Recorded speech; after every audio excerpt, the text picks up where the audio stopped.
변호사 시험은 대한민국에서 변호사가 되기 위한 자격 시험입니다. 과거 사법 시험은 법과 대학을 다니지 않아도 얼마든지 응시가 가능했습니다. 노무현 전 대통령도 고등학교를 졸업하고 사법 시험을 봐서 합격한 경우입니다. 우리나라는 2007년 사법시험을 폐지하고 법학전문대학원에서 법조인을 양성하는 체제로 바꾸었습니다.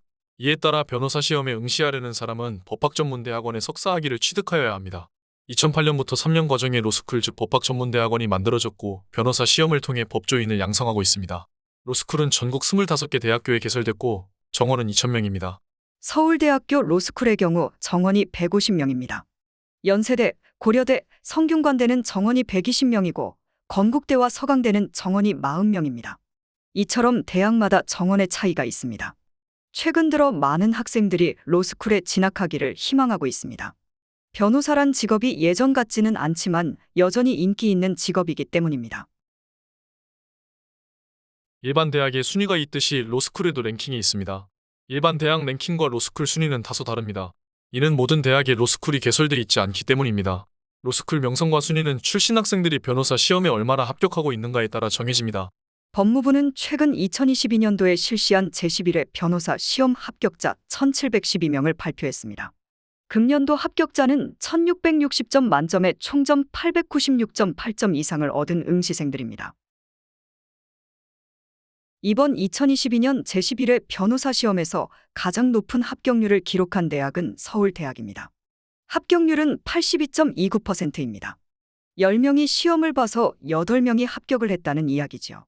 반면 원광대학은 합격률 25.83%를 기록해 로스쿨 가운데 합격률 최하위를 기록했습니다. 원광대학은 지난해에도 꼴찌였습니다. 서울대 로스쿨의 경우 응시자 192명 중 158명이 합격을 했습니다. 반면 원광대는 응시자 151명 중 39명만이 합격을 했습니다. 서울대에 이어 2위를 기록한 대학은 고려대입니다. 합격률은 76.92%로 156명이 응시해서 120명이 합격을 했습니다. 3위는 연세대가 차지했습니다. 합격률은 70.97%로 155명이 응시해서 110명이 합격을 했습니다. 이른바 우리가 이야기하는 빅3 대학입니다. 이어 4위는 성균관대입니다. 합격률은 66.43%입니다. 143명이 응시를 해서 95명이 합격을 했습니다. 성균관대학까지가 일반적으로 이야기하는 국내 최상위권 대학들입니다. 5위는 경희대로 합격률은 64.44%입니다. 90명이 응시를 해서 58명이 합격을 했습니다.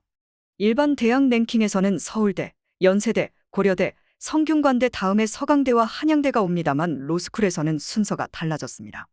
6위는 이화여대로 합격률은 63.43%였으며 134명이 응시해 85명의 합격자를 냈습니다. 여자 대학으로는 이화여대가 유일하게 로스쿨을 갖고 있습니다. 7위는 영남대가 차지했습니다. 합격률은 61.7%로 94명이 응시를 했고 58명이 합격을 했습니다. 영남대는 지방 소재 로스쿨 중에서는 가장 좋은 기록을 냈습니다. 8위는 한국외국어대학입니다. 합격률은 61.64%이고 73명이 응시해 45명이 합격을 했습니다. 9위는 한양대가 올랐습니다. 합격률은 60.87%였고 138명이 응시를 해서 84명이 합격을 했습니다. 10위는 아주대입니다. 합격률은 59.78%입니다. 92명이 응시를 해서 55명이 합격을 했습니다. 11위는 전남대, 12위는 서강대, 13위 서울시립대가 각각 차지했습니다.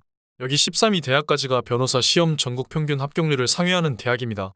금년도 로스쿨 가운데 전국 평균 변호사 시험 합격률을 상회하는 기록을 보인 대학은 13개 대학으로 지난해 10개보다 3개 대학이 늘어났습니다. 전국 평균에 미달되는 대학을 보면 수도권에서는 중앙대, 인하대, 건국대 등 3개 대학입니다. 지방에서는 경북대, 충남대, 부산대, 전북대, 동아대, 강원대, 제주대, 충북대, 원광대 등 9개 대학이 평균 합격률에 미치지 못했습니다. 로스쿨에 진학을 해서 판사, 검사 그리고 변호사가 되려는 학생들은 어느 로스쿨에 가야 할지 판단하는 데 도움이 되었기를 바랍니다. 이상 세모랭이었습니다. 도움이 되셨다면 구독과 좋아요를 눌러주십시오. 더 좋은 랭킹 이야기로 찾아뵙겠습니다. 안녕히 계십시오.